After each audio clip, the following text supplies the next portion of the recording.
Oggi siamo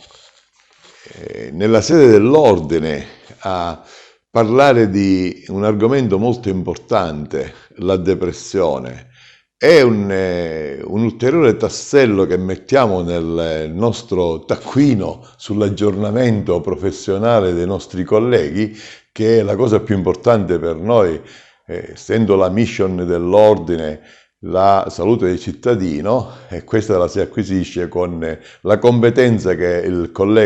i colleghi dobbiamo avere, e questo si acquisisce con l'aggiornamento continuo e costante. Oggi parleremo assieme al dottore Svettini e ad altri colleghi sulla depressione, un argomento molto importante che va preso con molta attenzione e tanta competenza. Quindi continueremo ancora all'Ordine con altri incontri che faremo a breve sull'intelligenza artificiale, sabato prossimo alla Biblioteca Lucchesiana, facendo anche un excursus sui testi di medicina che nella Biblioteca Lucchesiana ci sono, e continueremo ancora con le malattie del fegato, e un altro argomento che affronteremo a breve, sempre come Ordine dei Medici degli Odontoiatri della provincia del Agrigento, l'argomento sarà l'autismo con il dottore Antonio Vetro. Quindi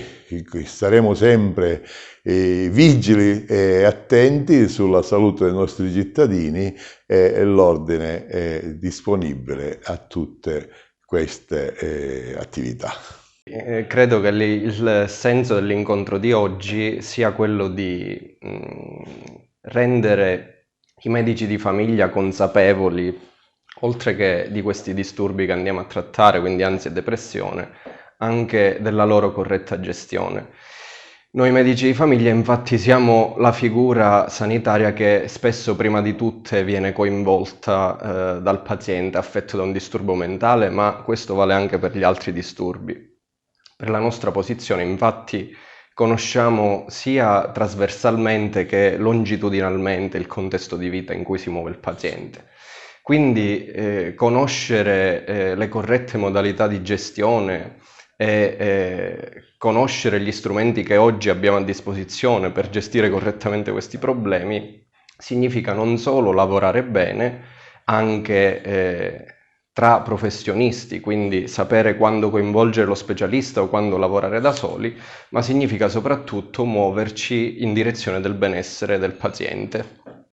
L'Ordine dei Medici ci ha dato una grande opportunità di poter parlare di un argomento, i disturbi psichiatrici cosiddetti light o lievi, ma estremamente diffusi e importanti, da poter diffondere soprattutto per quanto riguarda il trattamento con i medici di medicina generale. Queste patologie, stiamo parlando dei disturbi depressivi e dei disturbi d'ansia, sono appunto molto frequenti e necessitano di interventi precoci e individuati in maniera anche corretta, prima di un eventuale invio allo specialista psichiatra. L'obiettivo di questo corso di oggi è quello di fornire delle indicazioni operative chiare, semplici, immediatamente utilizzabili, per poter inquadrare correttamente questi disturbi in una fase iniziale e contenere quindi un po' eventuali sviluppi che potrebbero poi necessitare gli interventi più specialistici. L'aspetto innovativo di questo intervento, di questa iniziativa di oggi, riguarda invece anche I Fight Depression, che è un progetto finanziato dall'Unione Europea, dall'Alleanza Europea contro la Depressione, la European Alliance Against Depression, che riguarda sostanzialmente una piattaforma alla quale si accede con delle credenziali, in cui il medico di base abilita il proprio paziente con un disturbo depressivo a tutta una serie di contenuti formativi che consentono di potersi autogestire la sintomatologia e quindi poter collaborare, contribuire in maniera attiva in prima persona alla gestione del proprio disturbo, oltre naturalmente all'intervento farmacologico e anche all'intervento psicoterapico quando necessario.